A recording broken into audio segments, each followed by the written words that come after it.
नमस्कार दोस्तों, कथा कहानी चैनल में आप सभी का स्वागत है। आज मैं बहुत ही सुंदर धरती माता की कहानी सुनाने जा रही हूँ। प्राचीन समय की बात है। एक गांव में एक माँ और उसका बेटा बेटी रहा करते थे। माँ गरीब थी, वह मजदूरी करके अपने परिवार का पेट भरती थी। धीरे धीरे दिन गुजरते गए और बच्चे बड़े होने लगे। बेटी शादी के योग्य हो गई, तब माँ बूढ़ी हो गई। माँ ने अपने बेटे से कहा कि बेटा, तेरी बहन शादी के योग्य हो गई है, इसलिए तेरे जैसा घर वर देखकर उसकी शादी करना। ऐसा बोलकर माँ तो कुछ दिनों बाद मर गई। उसका भाई गांव गांव में घूमा, लेकिन बहन के योग्य पति नहीं मिला। वह घूम घूम कर थक गया और एक दिन सोचने लगा कि मेरे जैसा तो इस दुनिया में कोई नहीं है, इसलिए मैं ही इससे शादी कर लेता हूँ। ऐसा सोचकर वह चुनरी और शादी के लिए सब सामान ले आया। तब उसकी बहन ने पूछा कि भाई, तुम यह सब सामान क्यों लेकर आए हो? तब उसके भाई ने कहा कि बहन, यह सब सामान तुम्हारी शादी के लिए लेकर आया हूँ। गांव वालों ने बहन से कहा कि तुम्हारा भाई ही तुमसे शादी करने वाला है। तब बहन ने जाकर अपने भाई से पूछा कि भाई, मेरी शादी किससे कर रहे हो? इस पर भाई ने कोई जवाब नहीं दिया। तब बहन समझ गई।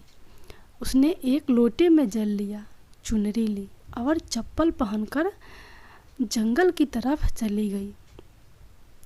जंगल में गाय चराने वाले ग्वालों ने उससे पूछा कि कहाँ जा रही हो? तो वह कुछ नहीं बोली। वन में जाकर वह धरती माता को पुकारने लगी और बोली कि हे धरती माँ, अब तुम ही मेरी लाज रखना, वरना अनर्थ हो जाएगा। वह बोली, मैं क्या करूँ माँ, मुझे अपनी गोद में ले लो, नहीं तो अन्याय हो जाएगा। तब धरती फटी तो बहन ने एक तरफ लोटा, चुनरी और चप्पल रख दिए और वह धरती में जाने लगी। इतने में दौड़ता हुआ उसका भाई जंगल में आया और उसने ग्वालों से पूछा कि मेरी बहन किधर गई है? ग्वालों ने कहा कि तेरी बहन उस तरफ गई है। वह बहन बहन पुकारता हुआ उस तरफ दौड़ता है। तब वह देखता है कि उसकी बहन धरती में समा रही है। यह देखकर वह बहन को पुकारता हुआ उस तरफ दौड़ता है। तब तक उसकी बहन धरती में समा चुकी थी। केवल थोड़े से बाल दिखाई दे रहे थे। वह बहन के बालों को मुट्ठी में पकड़कर रोने लगा। बहन, तू सत्य के लिए धरती माँ की गोद में समा गई। मेरी बुद्धि भ्रष्ट हो गई थी। माँ का वचन निभाने के लिए मेरे जैसा कोई वर नहीं मिला, इसलिए ऐसा विचार आया। ऐसा बोलकर वह जोर जोर से रोने लगा। पर धरती माँ ने सत्य के लिए बेटी को अपने में समा लिया। जो बाल बाहर थे वे दोब बन गए। इसलिए औरतें धरती माता की कहानी सुनती हैं और चुनरी, चप्पल, लोटा, बर्तन में हरी मूंग और लड्डू कुंवारी कन्या को देती है।